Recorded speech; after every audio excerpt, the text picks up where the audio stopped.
j'espère que vous allez bien.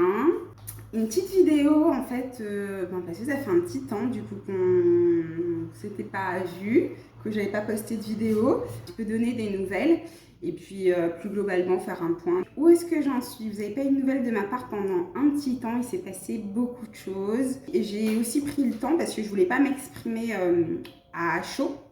Donc je voulais prendre le temps en fait de poser les choses un petit peu avant de m'exprimer en fait.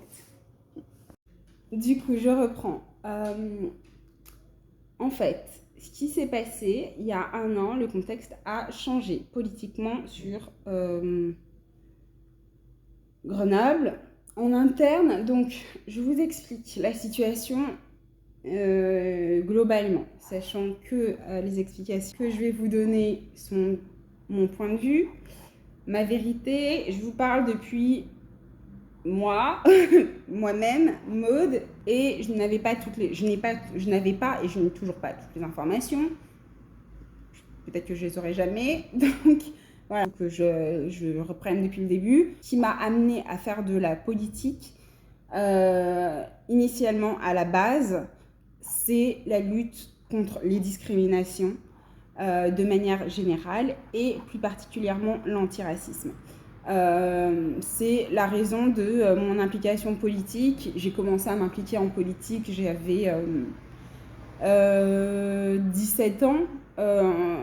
J'allais faire des collages contre l'extrême droite sur les autoroutes, que je ne recommande à personne de faire. Après, je me suis impliquée par la suite dans des mouvements politiques, je me suis impliquée dans des associations.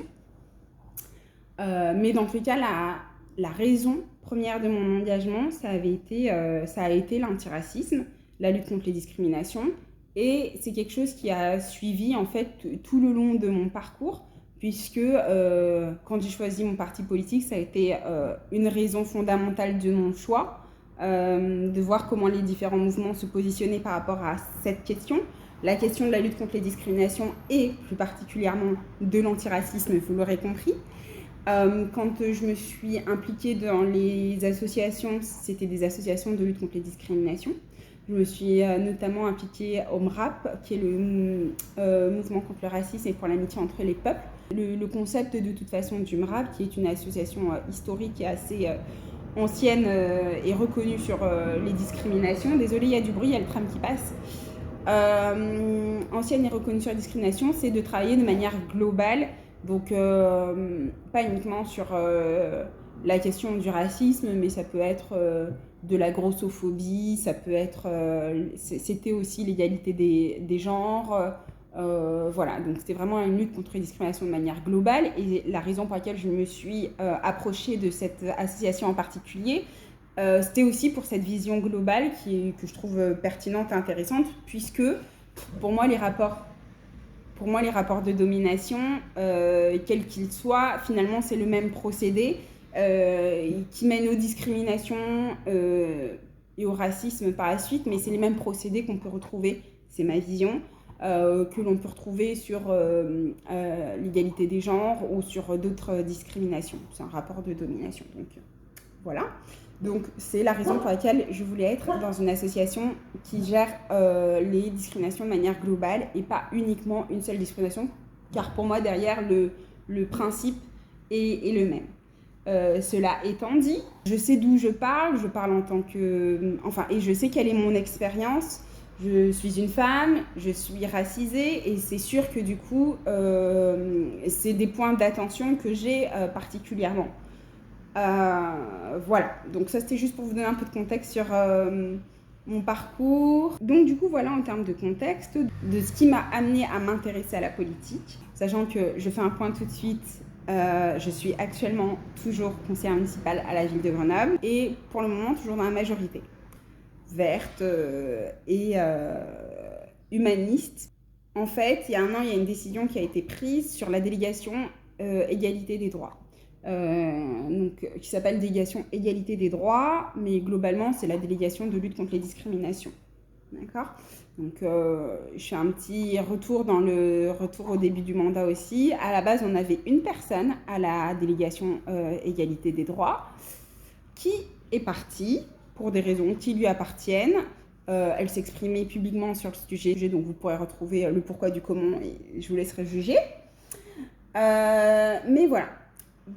Au-delà de ça, par la suite, la délégation est restée sans personne attitrée pendant plusieurs mois. Et pendant ces mois, il y a eu quand même plusieurs dossiers qui ont avancé positivement. Donc ça, j'en parlerai d'ailleurs, je sais pas, à la fin, je pense que je ferai un point sur les avancées quand même sur le sujet de l'antiracisme et de la lutte contre les discriminations ethniques et culturelles.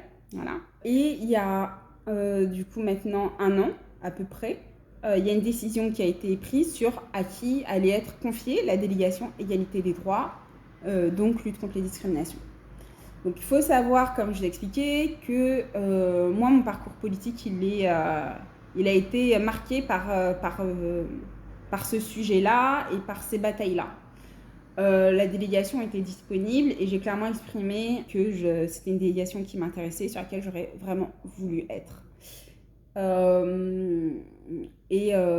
C'est vrai que sur les nombreux dossiers qui étaient notamment liés aux discriminations, notamment sur l'antiracisme, j'étais en première ligne parce que c'était des sujets qui à la fois me parlaient et voilà, qui me semblait nécessaire de pousser, sur lesquels il fallait qu'on avance. Et donc, quand il y a 1 an, la décision a été prise en fait de mettre une autre personne sur la délégation égalité des droits, puisque c'est ce qui s'est passé. Ça n'a pas été moi.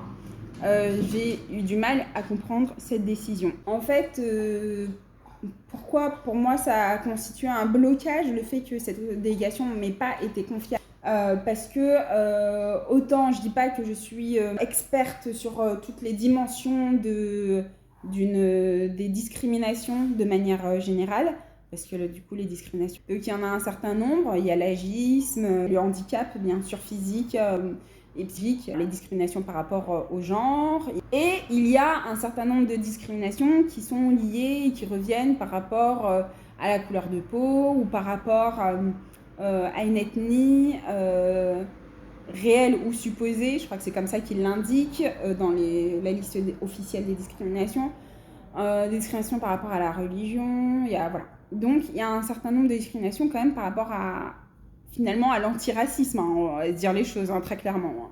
Je ne dis pas être en pointe de manière globale sur chacune des discriminations, je ne le dis pas.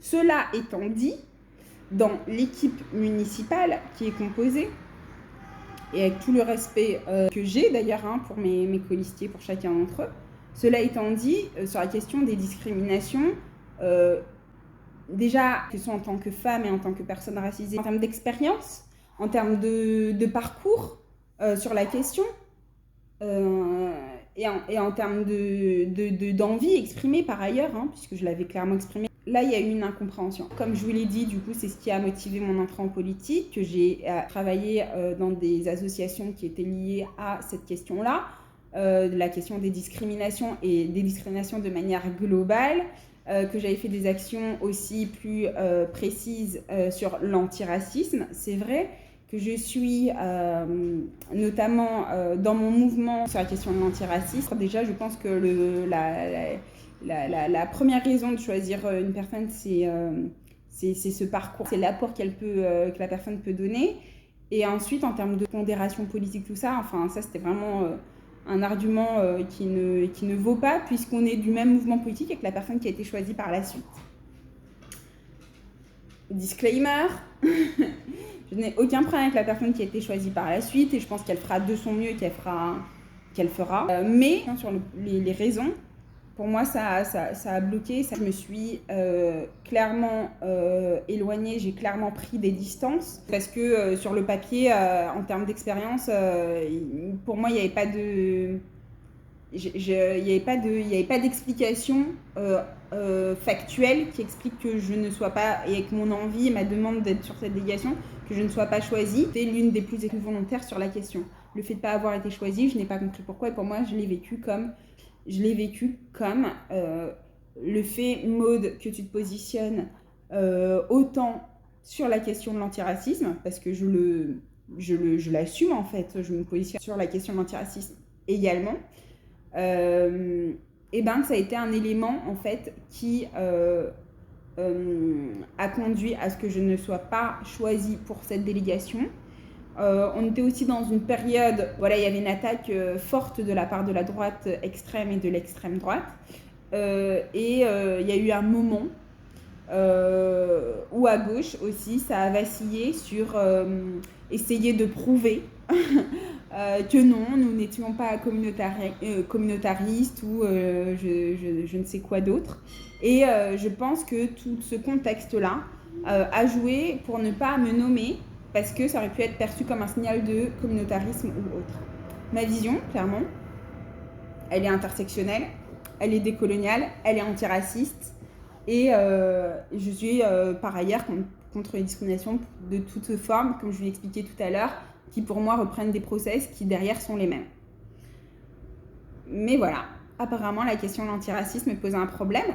Ça pose problème, ça pose question. Si c'est politiquement et que c'est les convictions antiraciste que je porte qui ne convenaient pas pour me sélectionner sur cette délégation, donc là moi ça m'interroge.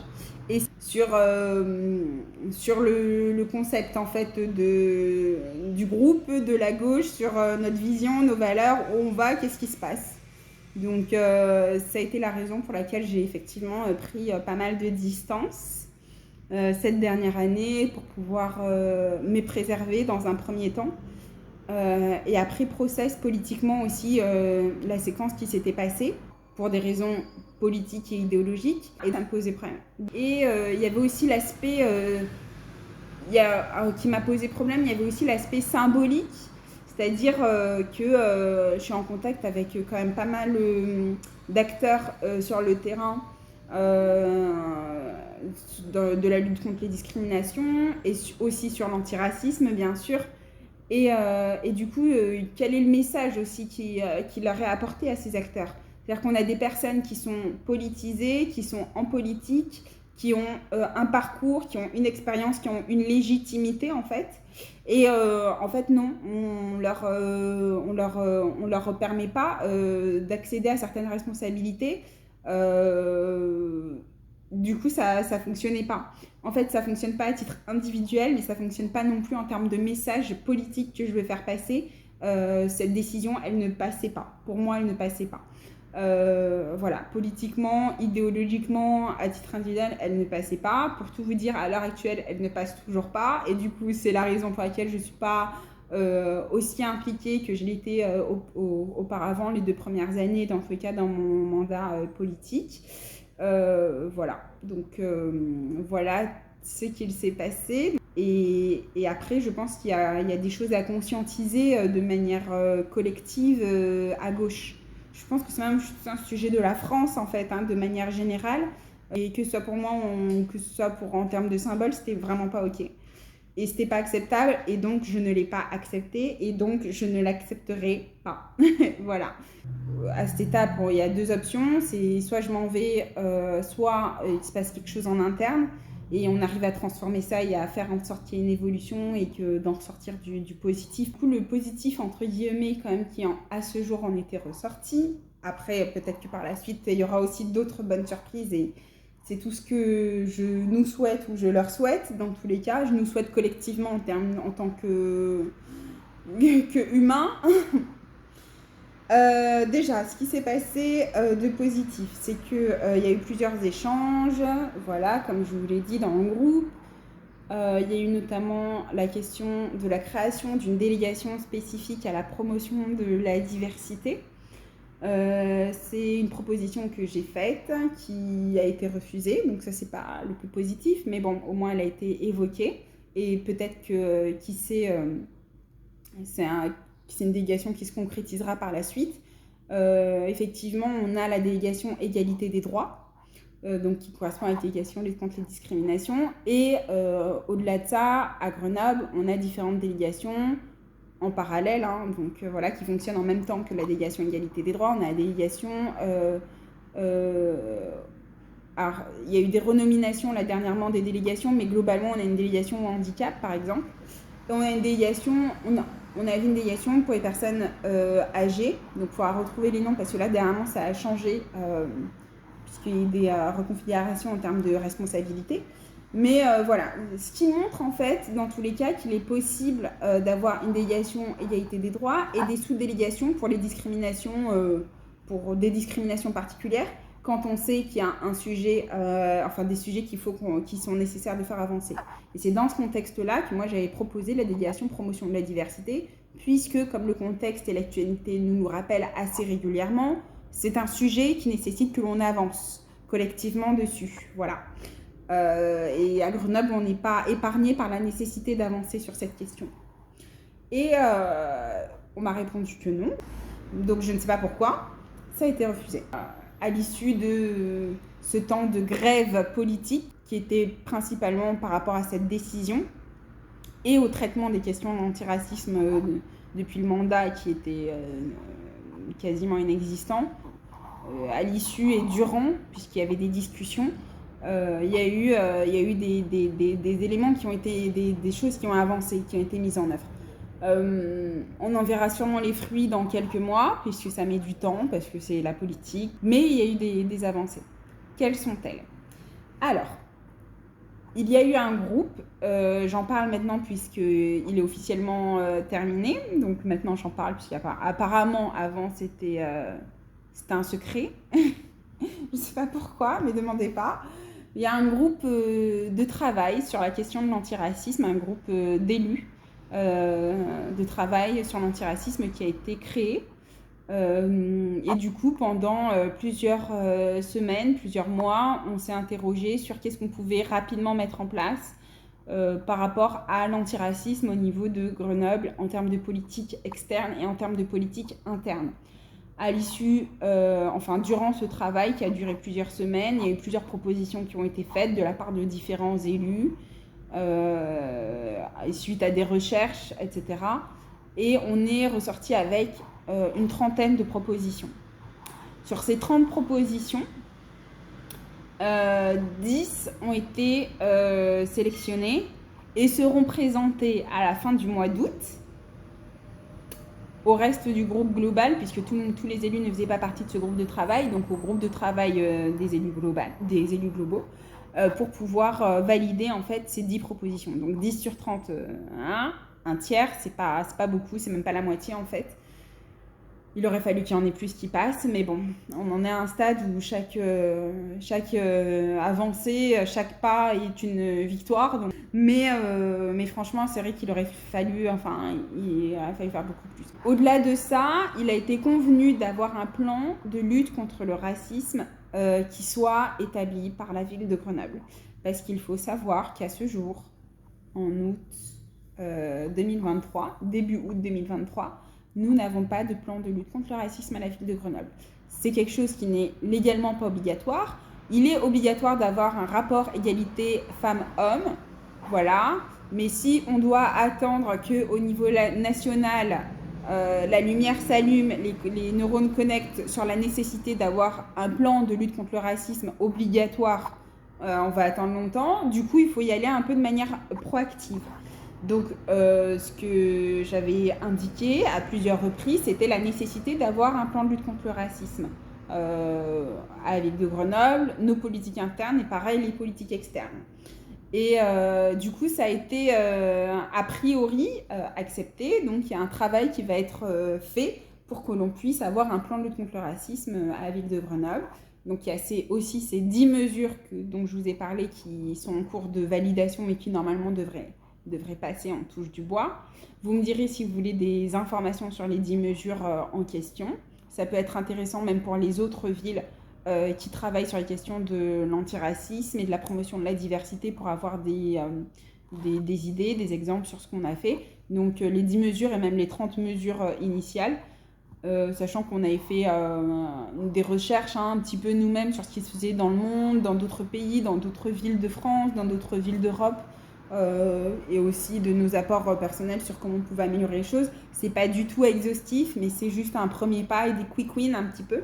Voilà, là pour le moment, où est-ce qu'on en est, sachant aussi que au jour où je vous parle, on en est arrivé à à la conclusion qu'un travail sur l'antiracisme était nécessaire, mais également qu'un travail sur l'aspect décolonial était complémentaire et nécessaire, et qu'un travail sur les valeurs au niveau de cette gauche humaniste qui respecte le vivant sous toutes ses formes, mais un travail en termes de valeurs sur la lutte contre les nations ethniques et culturelles était nécessaire, puisque la droite a tellement fait fort qu'ils ont réussi à faire s'interroger plusieurs questions à gauche, notamment autour de ce fameux principe de républicain, hein, de la République et de qui est le plus républicain, bleu, blanc, rouge, cocorico, voilà.